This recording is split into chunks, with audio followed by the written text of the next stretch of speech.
الحمد لله نحمده ونستعينه ونستغفره ونؤمن به ونتوكل عليه ونعوذ بالله من شرور أنفسنا ومن سيئات أعمالنا من يهده الله فلا مضل له ومن يضلل فلا هادي له وأشهد أن لا إله إلا الله وحده لا شريك له وأشهد أن محمدا عبده ورسوله أما بعد فإن خير الحديث كتاب الله وخير الهدي هدي محمد صلى الله عليه وسلم وشر الأمور محدثاتها وكل محدثة بدعة وكل بدعة ضلالة وكل ضلالة في النار. أعوذ بالله من الشيطان الرجيم. يا أيها الذين آمنوا اتقوا الله حق تقاته ولا تموتن إلا وأنتم مسلمون. رب اشرح لي صدري ويسر لي أمري واحلل عقدة من لساني يفقهوا قولي. قابل احترام بزرگوں اور عزیز نوجوان ساتھیوں، اللہ عز و جل جو رب العالمین ہے، کائنات کی ہر شے کا وجود اللہ کے حکم سے ہے اور اسی نے ہر شے کی تقدیر لکھ دی ہے. ایک تقدیر کا حصہ ہے جو انسان کے بس میں نہیں، یعنی حکم شرعی. اللہ عز و جل کا جو حکم ہے، جو شریعت کا حکم ہے، زمین اور آسمان کے رفتار اور ان کی گردش کا جو حکم ہے، اس پر انسانوں کا کوئی اختیار نہیں ہوتا. یہ بھی تقدیر کا حصہ ہے. تقدیر کا ایک حصہ یہ ہے کہ انسان اپنی زندگی میں دنیا میں آنے کے بعد، شعور میں آنے کے بعد، اچھے برے کی تمیز رکھتے ہوئے بھی جو عمل کرتا ہے، وہ عمل اللہ عز و جل کے علم میں ازل سے ہے، ہمیشہ سے ہے اور ہمیشہ رہے. اور اللہ کا جو علم ہے وہ کامل ہے، پرفیکٹ ہے، اس میں کسی قسم کی کمی نہیں.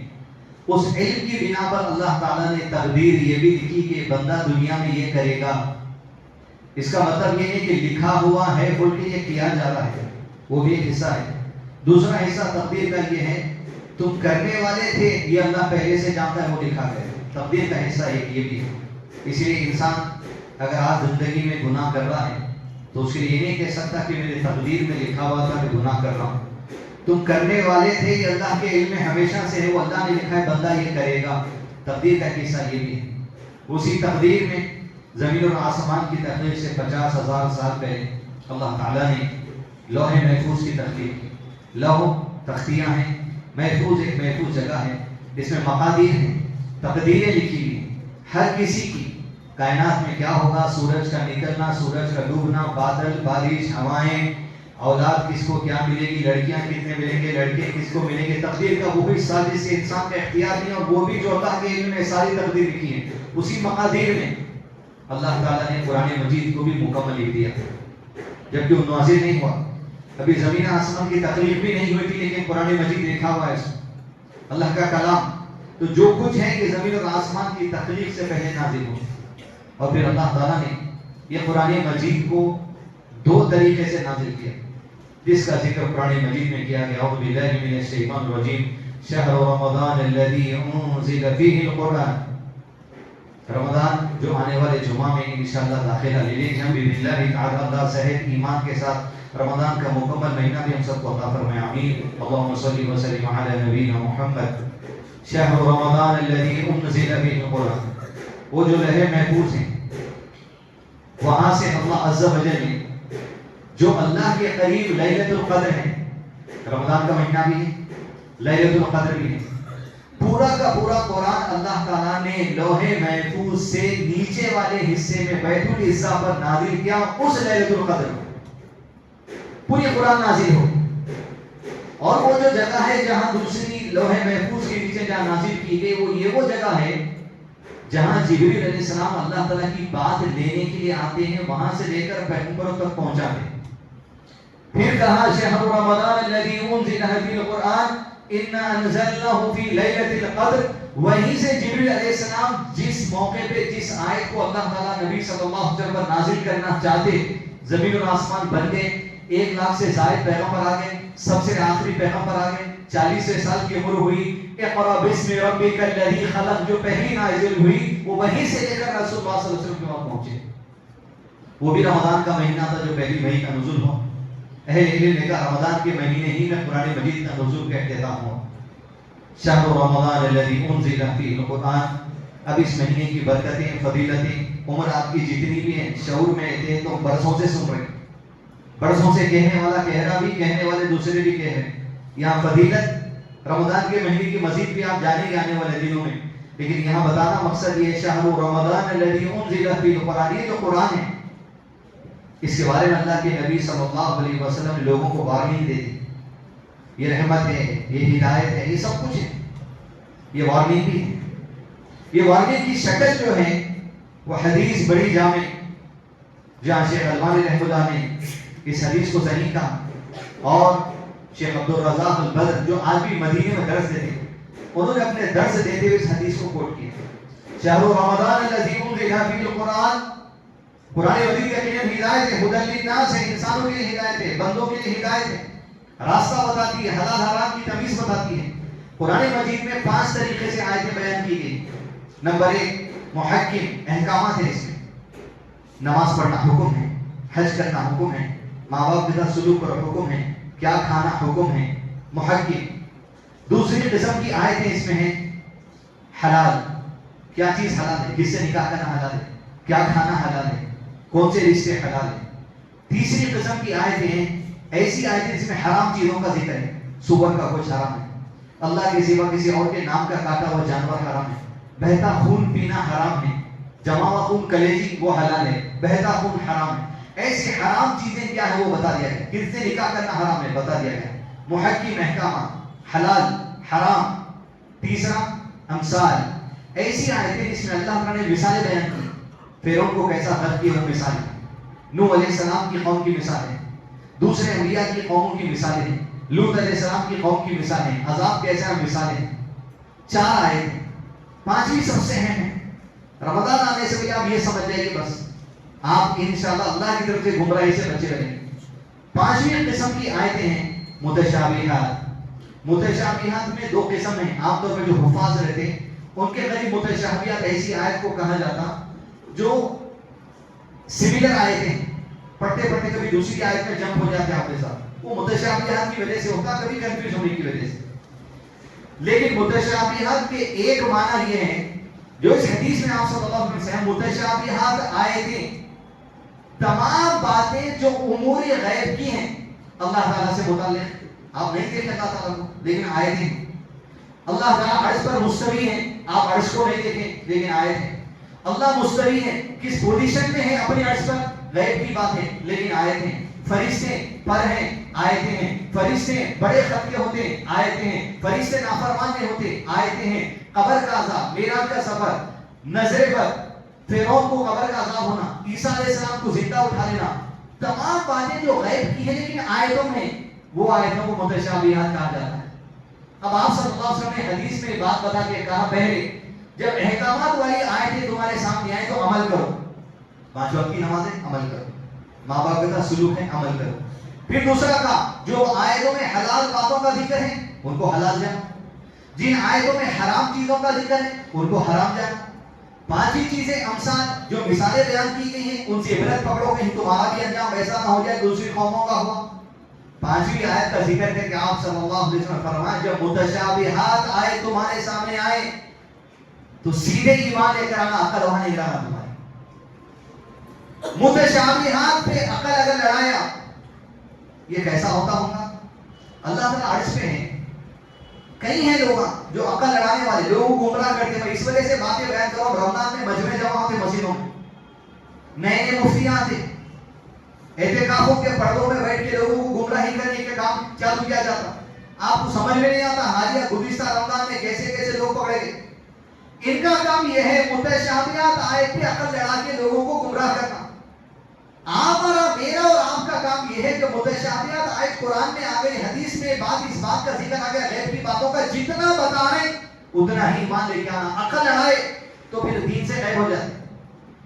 جیسے معراج کے سفر کے بارے میں لوگوں کا عقیدہ ہے. اپنے حیدرآباد میں سمجھتا ہوں یہ مسجد میں بھی آتے ایسے لوگ، یہ مصلی میں بھی آتے جو معراج کے سفر کے بارے میں یہ کہتے ہیں کچھ بھی نہیں. معراج کا سفر خواب کی بات ہے. یہ مسجد میں آتے ایسے لوگ میں یہاں سے دیکھتا ہوں. معراج ہوئی کچھ بھی نہیں. کیسا ہوتی بھائی زندہ آدمی ایسا پتا چلے گا. اللہ تعالیٰ کی حکم، اللہ کی تخلیق، اللہ کی مشیت پہ انگلی اٹھا دیتے لوگ. کیوں؟ عقل میں بات نہیں بڑھتی. اسی لیے اللہ کے نبی صلی اللہ علیہ وسلم نے کہا جب متشابہات آیت ہیں جس میں معراج کا بھی ذکر ہو ایمان لے کر آؤ. جب معراج کا سفر ہوا آپ صلی اللہ علیہ وسلم کے دوسرے دن لوگوں میں چرچا ہوا کہ اسراء ہو گئی, یہاں سے نکل کے مکہ سے فلسطین چلے گئے, وہاں سے معراج کا سفر اور پلٹ کر آئے, تو مشرکین مکہ بولے کیسے ہو سکتی بات, ہم جانے 15 دن کا سفر آنے 15 دن کا سفر, یہ کیسی ممکن بات نہیں ہماری عقل تسلیم کرنا. یہی بات ابو بکر صدیق سنے رضی اللہ عنہ. سننے کے بعد اللہ کے نبی صلی اللہ علیہ وسلم کے پاس آئے کہ اللہ کے رسول صلی اللہ علیہ وسلم کیا آپ نے بات کہی؟ لوگوں سے پوچھا کیا تم نے یہ بات محمد سے سنی صلی اللہ علیہ وسلم؟ کہا ہم نے محمد سے سنی صلی اللہ علیہ وسلم. تو ابو بکر نے کہا اگر محمد نے کہا صلی اللہ علیہ وسلم, ابو بکر ایمان آیا کہ معراج کا سفر ہو گیا, آپ کوئی دو نہیں ہو سکتی. الذین یؤمنون بالغیب, مومنوں کا مزاج یہ ہونا چاہیے کہ غیب کی باتوں میں سیدھے ایمان لے کر آنا, وہاں پر جو سو گمراہی میں نہیں پڑنا, عقل میں لگانا, ورنہ غیب ہو جاتی ہے. عیسیٰ علیہ السلام کو اللہ تعالیٰ اٹھا لیے, نبی صلی اللہ علیہ وسلم کا ایمان کیا تھا, صحابہ کا ایمان کیا تھا, جسم میں روح رہتی ویسی اٹھا لیے. ہمارا ایمان ہے آج بھی اسی حالت میں. عیسیٰ علیہ السلام پستا ہاؤس میں بیکری میں کام کرنے والے لوگ ہیں, ایسے حیدرآباد میں پھرنے والے لوگ ہیں, رمضان میں آ جاتے ہوں گے مسجدوں میں, جن کا عقیدہ یہ ہے عیسیٰ علیہ السلام کی روح اٹھائے اللہ تعالیٰ سے, جسم یہی سے اور قبر کشمیر کے اندر ہے. ایسے ہی لوگوں کو شکیل بن حنیف کے فادر کہا جاتا, ایسے لوگوں کو قادیانی کہا جاتا. آپ کے ذہن میں ایسی گمراہی تو آ ہی نہیں ہے. اچھا عیسیٰ علیہ السلام بہت پرانی بات ہے, اٹھا لیا ہوں گے زندہ. اب بچے ہیں, دین نہیں سکھائے, تربیت نہیں دیے, ماحول نہیں دیے, ایمان لے کر آگے کفر ہو جاتا, اسلام سے باہر ہو جاتے. عقیدے میں ایک باب یہ ہے 6 ارکان میں سے انبیاء پر ایمان لانا. کیسے؟ جیسا بولے ویسا. ایک نبی زندہ ہے آج بھی یہ ایمان لے کر آنا, عالم ہے اللہ تعالیٰ کے پاس, آسمانی دنیا میں یہ ایمان نہیں ہے, مرے گئے بولے تو پھر کافر ہو جاتا. تو متشابہات آیت میں ان کو پہچاننا کیسا؟ 2 ہی نسخے. نمبر 1, غیب کی باتوں پہ آپ کو ڈیچے مارنے لگاتے ہیں. غیب کی بات کا ذکر کرتے عقل لڑاؤ, قرآن میں اللہ تعالیٰ عقل لڑاؤ, عقل لگا کے سوچو, دیکھو اپنے کو اللہ تعالیٰ عقل دیا نا, عقل میں بات تصویر میں ہو رہی کیا. ایسی غیب کی باتوں پہ عقل لڑانے والا کوئی آپ کو ملا, کوئی بات کرا, سمجھ لو آپ آنکھوں سے گمراہ کو دیکھیے دنیا کے اندر. کیونکہ غیب کی باتوں پہ ایمان لانا ہے, جیسے اللہ کے نبی صلی اللہ علیہ وسلم ایمان لائے اور صحابہ کرام ایمان لائے. عقل لڑائے تو نکل جاتے. دوسری آسان نشانی ان لوگوں کی یہ ہے, کہیں نہ کہیں کبھی نہ کہیں کسی بات میں اہل بیت یعنی نبی صلی اللہ علیہ وسلم کے گھر والوں میں سے جو صحابہ بھی ہیں, اور اہل بیت کا بڑا درجہ ہے, سارے صحابہ میں سے کسی نہ کسی کا مذاق اڑاتا ہے کہیں نہ کہیں, یا کسی نہ کسی کو نیچا کر کے دکھاتا, یا ایک صحابی کے درجے کے سامنے دوسرے صحابی کو کمزور کر کے بتاتا. جو شیعہ کا طریقہ ہے, اگر آپ کانوں سے سن لیے کوئی نہ کوئی صحابہ کا مذاق اڑانا, سمجھو اللہ آپ کو آنکھوں سے دوبارہ ایک گمراہ کو دکھا دیا دنیا کے اندر. کیونکہ سحری کرتے تھوڑا نیند نہیں آتی تو یوٹیوب کھول لیتے, کالی پگڑی والے کالوں کو دیکھتے, ہرے والے ہروں کو دیکھتے, پیلے والے پیلوں کو دیکھتے. آج کل پگڑیوں کا کلر چینج کر کے بھی لوگ آ جا رہے. ایک پگڑی اگر آپ وہاں گئے تو گمراہ ہو سکتے. انجینئر علی مرزا جو پاکستان کا, حضرت عائشہ کو ایک مذاق اڑانا, ابو ہریرہ کا مذاق اڑانا, دیگر صحابہ کا مذاق اڑانا, دیگر صحابہ کے بارے میں حدیثیں پڑھ کے غلط معنی غلط تشریح سکھا دینا لوگوں کو گمراہ کرنے کے لیے. ایسے گمراہوں سے بچ کے رہیے. صحابہ کا مذاق اڑانے والا گمراہ ہے, اور قرآن کی آیت پہ عقل لڑا بولنے والا یہ نہیں گمراہ ہے. کیونکہ عقل چھوڑ کے رسول اللہ صلی اللہ علیہ وسلم کا طریقہ اپنانا یہ ہے. حدیث کیا پڑھی جاتی جمعے خطبے میں, یہاں پر دوسرے مساجد میں بھی, فَإِنَّ خَيْرَ الْحَدِيثِ كِتَابُ اللَّهِ, سب سے بہترین حدیث بات کلام کس کا ہے؟ کتاب اللہ, اللہ کا کلام, اللہ کی کتاب. اور اس کے بعد کیا کہا جاتا؟ وَخَيْرَ الْهَدِي هَدِيُّ محمد صلی اللہ علیہ وسلم, اور اللہ کی کتاب سمجھنے سیکھنے کے لیے سب سے بہتر رہنمائی محمد کی ہے صلی اللہ علیہ وسلم, اس سے بہتر کوئی دوسری نہیں ہو سکتی. فَإِنَّ خَيْرَ الْحَدِيثِ كِتَابُ اللَّهِ وَخَيْرَ الْهَدِي هَدِيُّ محمد صلی اللہ علیہ وسلم. کیوں بیان کیا تھا؟ شہر رمضان الذی انزل فیہ القرآن, 5 طرح سے آیتیں اس میں بیان کی گئی. 5ویں قسم کی آیتیں متشابہات ہیں. غیب کی باتوں کا ذکر اس کے اندر ہوتا, عقل لڑانے والا گمراہ ہے, صحابہ کو مذاق بنانے والا گمراہ ہے. اب حدیث سنیں وہ جو جمعے کا موضوع ہے. شیخ البانی رحمہ اللہ محدث حدیث کو صحیح کا فرمایا صلی اللہ علیہ وسلم نے صحابہ کرام سے, میری امت کی ہلاکت. آپ دیکھیے قرآن جس کی محبت ہے نیچے رکھی ہوئی تو بس سینے کو لگا لیتے. وہ اور بات ہے کہ ایسا کرنا نہیں ہے.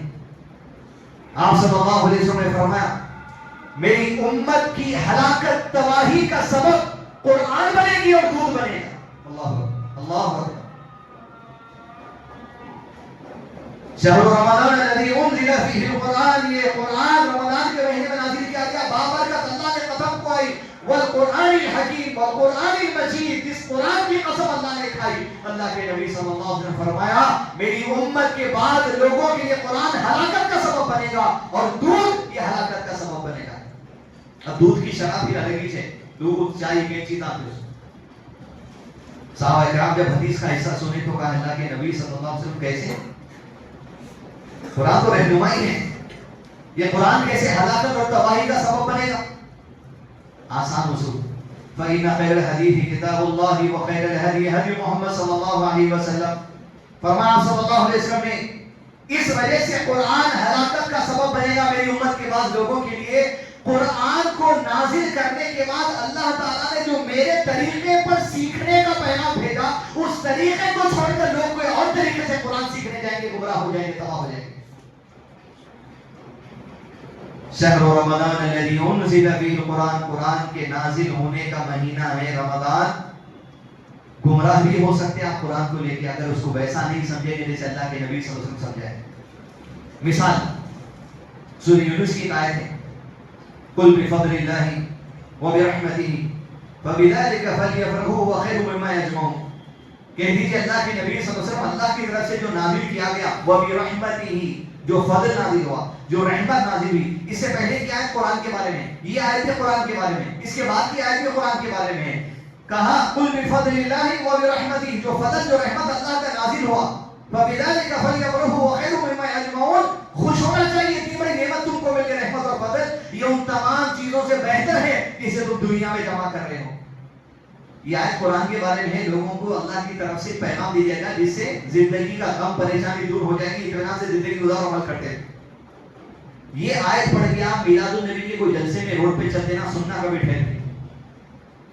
یہ آیت پیش کر کے بتایا جاتا کل بفضل اللہ وبرحمتہ، جو لفظ ہے وہ رحمت سے مراد وما ارسلناک الا رحمۃ للعالمین نبی صلی اللہ علیہ وسلم ہے. لہذا اس آیت کا مطلب ہے میلاد النبی مناؤ، جھومو ناچو، عرض لگاؤ، گھنٹیاں لوٹو، کچھ بھی کرو. میری امت کی ہلاکت کا ایک سبب قرآن مجید بنے گی، پڑھیں گے قرآن. لیکن ایکسپلینیشن وہ ہے جو اللہ کے نبی صلی اللہ علیہ وسلم نے دی. اس میں رمضان کا مہینہ آ رہا، شہر رمضان الذی انزل فیہ القرآن ھدی للناس، ہدایت ہے تو ہلاکت کا سبب بھی بن سکتی ہے. یاد رکھیے آپ اگر انجینئر علی مرزا سے قرآن سیکھیں گے ہلاکت کا سبب ہے. اگر ایسے لوگوں سے جو میلاد کو یہ قرآن کی جگہ آیت کی تشریح کر دیتے ہیں قرآن سیکھیں گے تو ہلاکت کا سبب بنیں گے. ایسے لوگ جو صحابہ کا مذاق اڑانے والے ہیں ان سے قرآن سیکھیں گے تو ہلاکت کا سبب ہے. ایسے لوگ جو قرآن پر اپنی عقل سے قرآن سیکھنے کے لیے کہتے ہیں اگر ان سے قرآن سیکھیں گے تو ہلاکت کا سبب بن سکتی ہے آپ کے. پھر کس سے سیکھنا؟ اہل بیت سے سیکھنا، صحابہ سے سیکھنا. لکھے ہوا رہتا ہوں کا انہی کا محفوظ ہے، ہمیشہ محفوظ رکھیں گا. اللہ تعالیٰ جب کہا انا نحن نزلنا الذکر وانا له لحافظون، میں نے ذکر قرآن کو نازل کیا اور میں اسے حفاظت کروں گا. تو ہر صحابہ کی زندگی، ہر صحابی کی حدیث جو قرآن سمجھنے کے لیے ضروری ہے وہ بھی قیامت تک محفوظ رہنے والی نہیں. پھر بھی ہمارے ماما ایسا سمجھائے، آج کل ماما چاچا لیپ ٹاپ لے لے کے کوئی بھی قرآن کو سمجھاتے رہے. تو پھر یہ آیت سنی اعوذ باللہ من الشیطان الرجیم ومن اعرض عن ذکری، جو کوئی ہمارے ذکر، ہمارے کلام، ہماری قرآن سے اعراض کرے گا. اعراض کرنے کا مطلب کیا ہے؟ قرآن کو نہیں ماننا، پہلا ماننا. اعراض کرنے کا مطلب کیا ہے؟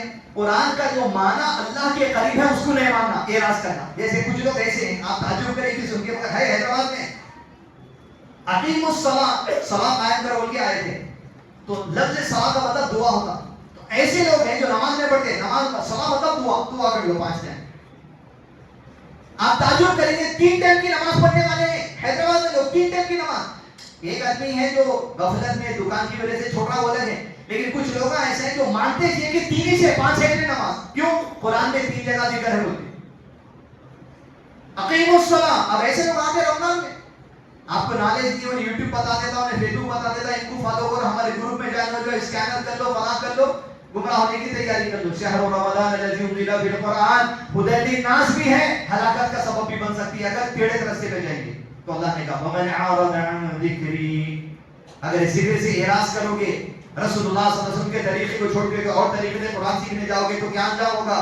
فإن له معيشة ضنكا ونحشره يوم القيامة أعمى قال رب لما حشرتني أعمى وقد كنت بصيرا. جو لوگ ہمارے ذکر ہمارے کلام سے اعراض کریں گے ان کی دنیاوی زندگی کو ہم تنگی میں ڈال دیں گے اور ہم اسے بروز قیامت اندھا کر کے اٹھائیں گے قبر سے. اللہ اکبر, اللہ اکبر. جب میں اندھا اٹھیں گا تو کیا کہیں گا؟ قال رب لما حشرتنی اعمى وقد كنت بصيرا. یا ربی آج اندھا کیوں اٹھا رہا ہے؟ دنیا میں تو بصیرہ دیکھنے والا ہوئے سے تھا.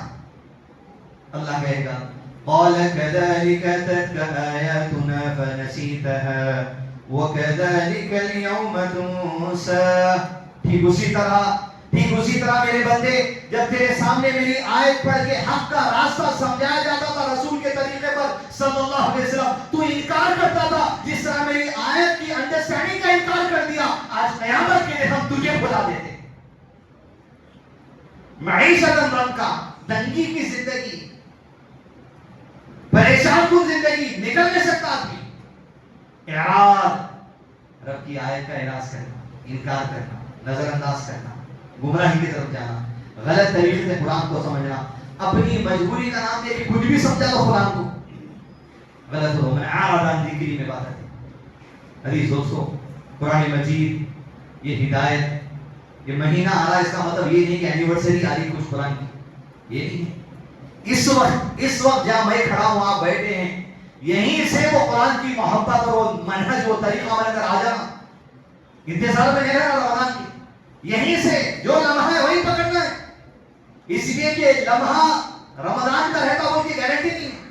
لمحہ یہاں بھی رہ سکتا ہدایت کے لیے بھی, لمحہ کون سا بھی رہ سکتا گمراہی کے لیے بھی. اس لیے کہ آپ صلی اللہ علیہ وسلم فرمایا جب بندہ پیدا ہوتا ہے تو 40 دن نطفے کی شکل میں رہتا ہے, ڈراپ آف سپرم, پھر 40 دن خون کے لوتھڑے کی شکل میں رہتا, 80 دن ہوں گے, پھر کہا 2 مہینے 20 دن, پھر مزید 40 دن انسانی شکل اختیار کر لیتا ہوں, ہڈی بوٹی کی شکل بن جاتی. یہ 40 دن 120 دن 4 مہینے ہوں گے. کہا پھر اللہ کی طرف سے روح ڈالنے والا فرشتہ آتا ہے, روح ڈال دیتا ہے. 4th منتھ ہوتے ہی روح ڈال دی جاتی. انسان 5 مہینے کے بعد پیدا ہوتا ہے, شعور کی زندگی میں آتا ہے, ہدایت ہوتی ہے, نیکیاں کرنے لگتا ہے. اب حدیث پہ توجہ دیجیے. ومن اعراض ہوتے کیسا نکلتی تھی کہ آپ تیر کمان سے نکلنے سے زیادہ تیز نکل جاتا. تو اس لیے اللہ اگر ہدایت پہ رکھا تو بہت بڑی نعمت پہ پکڑ کے رہنا اللہ کے پاس اس ہدایت. کہا یہ انسان نیکیاں کرنے لگتا ہے. 2 انسانوں کا ذکر ہے حدیث میں. ایسی نیکی کرتا ہے حتیٰ کہ جنتیوں کے جیسے عمل کرتا ہے, یعنی اللہ کے قریب جنتی ہو گیا ہے دنیا میں, جنتیوں کے جیسے عمل کرنے لگتا ہے, یہاں تک کہ اس کی اور جنت کے درمیان ایک ہاتھ کا فاصلہ باقی رہ جاتا. یعنی اب جا کنفرم کیا عمل ہے بھائی, واہ واہ جا رہے جنت کی طرف. تو اللہ نے کہا, رسول اللہ صلی اللہ علیہ وسلم نے اچانک تقدیر کا لکھا فیصلہ ہوتا ہے. تقدیر کا دوسرا حصہ کیا ہے؟ جو تم کرنے والے ہو اللہ پہلے سے جانتا ہے. تقدیر کا لکھا فیصلہ ہوتا ہے, جہنمیوں جیسے عمل کرنا شروع کر دیتا. وہ لمحہ کون سا رہتا نہیں جان سکتے. جنت اور اس کے درمیان ایک ہاتھ کا فاصلہ ہے. جہنمیوں جیسے عمل کرنا شروع کرتا ہے حتیٰ کہ بچی کی زندگی اسی میں گزارتا. جب موت آتی ہے تو جہنمی کی موت مرتا ہے. کب ذہن میں کون سی بات کلک ہو کے انسان نکل جاتا پتا نہیں چلتا اس کو. اس لیے تھام کے رہنا منہج کو, ہدایت کو, قرآن کو, سنت کو, طریقے کو, صحابہ کے, اہل بیت کے جمے رہنا ایسے لوگوں کے ساتھ.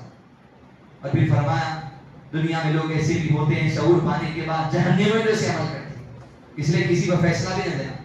جہنمیوں جیسے عمل کرتے ہیں حتیٰ کہ ایسا عمل کرتا ہے اس کے اور جہنم کے درمیان ایک ہاتھ کا فاصلہ باقی رہ جاتا. دنیا دیکھتے ہوئے لیں گی اس کا معاملہ کیا ہے جہنم کا. ایک ہاتھ کا فاصلہ باقی رہ جاتا. تقدیر میں لکھا فیصلہ ہوتا ہے, جنتیوں جیسے عمل کرتا ہے حتیٰ کہ بچی کچی زندگی جنتیوں کا عمل کرتا ہے. یہاں تک کہ جب موت ہوتی ہے یہ جہنمی جسے دنیا سمجھ رہی تھی جنتی کی موت بڑھ جاتا ہے. گمراہوں کے لیے ہدایت کا ایک لمحہ ہوتا اور ہدایت والوں کے لیے گمراہی کا بھی ایک لمحہ ہوتا. اللہ ویسے گمراہی کے لمحے سے ہمیں محفوظ رکھے. قرآن کی شدید محبت جیسا حق ہے اس پہ عمل کرنے کا بھی ویسی محبت اللہ ہمارے اندر عطا کرے. اللہ کے رسول صلی اللہ علیہ وسلم جس پہ قرآن مجید کا نزول ہوا، وہ خشیت، وہ کیفیت، اللہ کے نبی صلی اللہ علیہ وسلم نے عبداللہ ابن مسعود رضی اللہ عنہ سے کہا، اے عبداللہ قرآن کی تلاوت کر میرے سامنے. یعنی اللہ کے نبی صلی اللہ علیہ وسلم جس پہ قرآن نازل ہوا کہہ رہے ہیں قرآن کی تلاوت کر میرے سامنے. عبداللہ ابن مسعود نے کہا، اللہ کے نبی صلی اللہ علیہ وسلم میں آپ کے سامنے کیسے تلاوت کروں؟ ارے قرآن کا نزول تو آپ کے اوپر، میں کیسے تلاوت کروں؟ اللہ کے نبی صلی اللہ علیہ وسلم نے کہا، عبداللہ میں تیری زبان سے سننے کو پسند کرتا ہوں، میں قرآن کی تلاوت کو سننے کو پسند کرتا ہوں. یہ قرآن کی تلاوت سننے کا مہینہ، آج بھی قرآن کی تلاوت سننے کا دن. یہ نہیں ہے کہ رمضان ہی ہے. اور اہل علم حفاظ سے میری گزارش ہے، کیونکہ ویڈیو ریکارڈ ہو رہا ہے، جہاں بھی دیکھو آپ ہندوستان میں یا دنیا بھر کے اندر قرآن کی تلاوت کے لیے اللہ کے لیے صحیح تلفظ، صحیح مخرج، صحیح تجوید کا اہتمام کرے. اس لیے یہ کلام اللہ ہے، رب کا کلام ہے، رب کا کلام ہے. صرف لہن اچھا ہوگا آپ کا، لیکن دنیا کے اندر کوئی لینگویج ایسی نہیں ہے جس کے پڑھنے کے اصول ہیں جو اصول قرآن مجید کے. آپ جیسا چاہے بلا لو کسی کو، ادھر آؤ، آپ ایسا بھی بول سکتے ہیں آپ کی اولاد کو، ادھر آ، کتنا بھی رنگ کھینچ دو، لیکن قرآن مجید کی حرکت کھینچنے کی بھی لمٹ ہے. مد لازم آ گیا تو بس آپ ساتھی کھینچ سکتے، غیر المغضوب علیہم ولا الضالین، بس ساتھ کے آگے نہیں ہے گنجائش. یہ کلام اللہ، اس کی ایسی صفت ہے. اللہ نے کلام کا مطلب سمجھ گئے، اللہ نے بات کیا اس کو بولتے کلام. جیسا میں بات کر رہا ہوں، یہ میرا کلام ہے. اللہ کلام کیا، لیس کمثلہ شیء، میرا آپ کا بات کرنا، اللہ کے بات کرنا، دونوں کا کسی مقابلہ نہیں ہو سکتا. تو اللہ کی جو صفت ہے کلام ہے، صفت ہے اللہ کی، اور اللہ کی جو صفت ہے وہ کسی دوسرے کے ساتھ مشابہ نہیں ہو سکتی. اس کی عزت، اس کا احترام، اس کی خشیت، اس کو پڑھنا ترجمے سے زندگی اتنی گزر گئی 40 45 60، ایک بار آپ ترجمے سے پڑھے گا، دیکھ لیجیے ایک بار. یہاں کی عربی زبان صحیح ہے، ایک بار آپ قرآن کو ترجمہ کرنا، آپ کا رب کیا بول رہا آپ کو ہے احساس.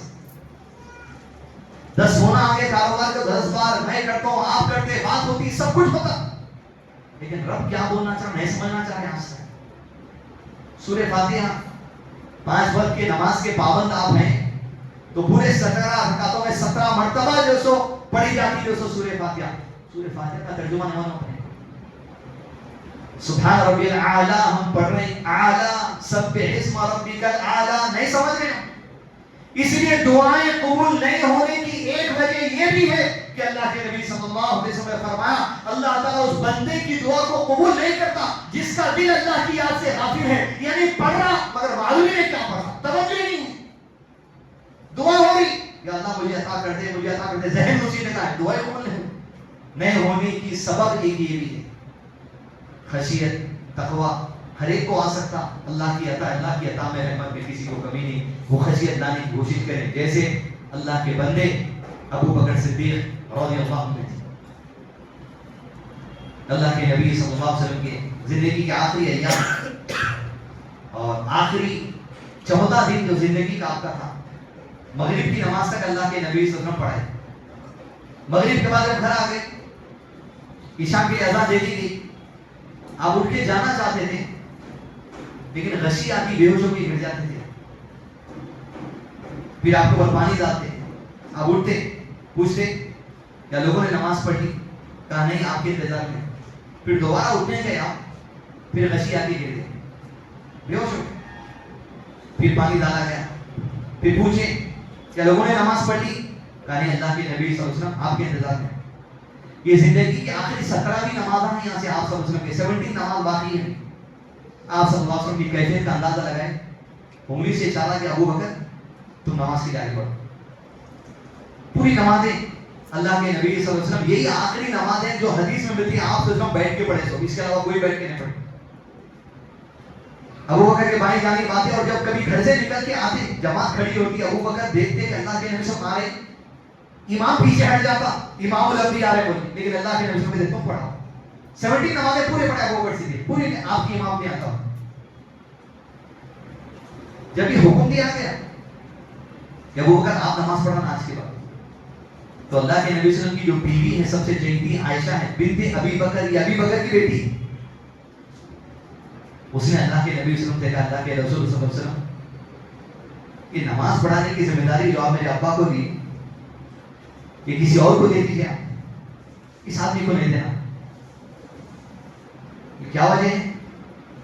ارے وجہ یہ ہے, جب یہ نماز میں کھڑے ہو کے قرآن پڑھتا, ایسا تقویٰ, ایسی خشیت اس پہ طاری ہوتی کہ وہ نماز میں روتا چلا جاتا, قرآن پڑھتا ہے روتا چلا جاتا ہے. اگر اس کو امامت دیں گے, پیچھے والے لوگ جو میرے باپ کے پیچھے نماز پڑھیں گے, ان کی نماز طویل ہو جائے گی, لوگوں کو مشکل ہوگی, کسی اور کو نماز پڑھانے دیجیے.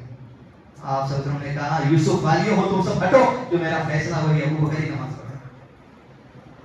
یہی ابی بکر جب اسلام کے آغاز کے دور میں قرآن جو بھی نازل ہوا لکھ لیتے تھے, اور ان کے گھر کے باہر ایک برانڈا تھا, صحن, وہاں بیٹھ کے قرآن پڑھتے تھے. زمانے میں تو اللہ کے نبی صلی اللہ علیہ وسلم کی وفات کے دن سے پہلے کی بات ہے, 3 دن پہلے کی, لیکن جب شروع میں اسلام کا دعوت لوگوں میں دی, وہاں بھی قرآن پڑھتے, جب صحن میں بیٹھتے آیتیں پڑھتے ہوتے جاتے, ایمان بڑھتے جاتا. تو پڑوس کی جو مشرکین کی عورتیں ہیں, گھر کے باہر نکل کے سن کے بولتی تھی کہ ابو بکر رو رہا ہے قرآن پڑھ کے, اور لوگوں نے کہا ابو بکر کو اس صحن میں بیٹھ کر قرآن پڑھنے سے روکو, ورنہ اس کی تلاوت, یہ خشیت رونا دیکھ کر ہماری اولاد اسلام قبول کر لے. یہ تعلیم, تھوڑا پڑھو توجہ سے پڑھو, کتنا بھی زیادہ پڑھ لو توجہ نہیں ہے اگر تو بات ہے نہیں. قرآن جب آپ سن رہے ہیں تو اللہ کے نبی صلی اللہ علیہ وسلم عبداللہ ابن مسعود کو بولے تلاوت کر, میں سنتا ہوں. جب تلاوت کر رہے تھے عبداللہ ابن مسعود, تلاوت کرتے کرتے سورہ نساء کی آیت نمبر 141 کے پاس آئے, جس میں یہ کہا گیا اس وقت کیا حال ہوگا قیامت کے دن, جب ہر قوم میں سے ایک گواہ کو لایا جائے گا, اور اے محمد صلی اللہ علیہ وسلم تمہیں ساری امتوں پہ گواہ لایا جائے گا, وہ جو غلط گواہی دے رہے آپ قرآن پڑھ کے سچی گواہی دیں گے. یہ آیت تلاوت کی, آپ کا چہرہ نیچے تھا, چہرہ اٹھائے. عبداللہ بن مسعود کہتے اس آیت کو سنتے جاتے, آپ صرف آنکھوں سے آنسو رواں ہوتے چلے جاتے. یہ خشیت کی ضرورت ہے, اس کی دلچسپی ہونا پڑتا, سمجھ کے پڑھنا پڑتا, رب کے کلام کی اہمیت کو سمجھ کے اس کی عزت, اس کا احترام, اس کی قدر, ہر چیز ہونا پڑتا. رمضان میں نہیں, اب سے وہ خشیت پیدا کرنے کی کوشش میں اللہ قرآن کی جو محبت, جو قرآن کی برکت ہے, اس کی تلاوت کی, اس کے سمجھنے کی, اس پہ عمل کرنے کی, ہم سب کو نعمت عطا فرما دے. آمین. اللهم صل وسلم على نبينا محمد وعلى آله وصحبه وسلم تسليما كثيرا.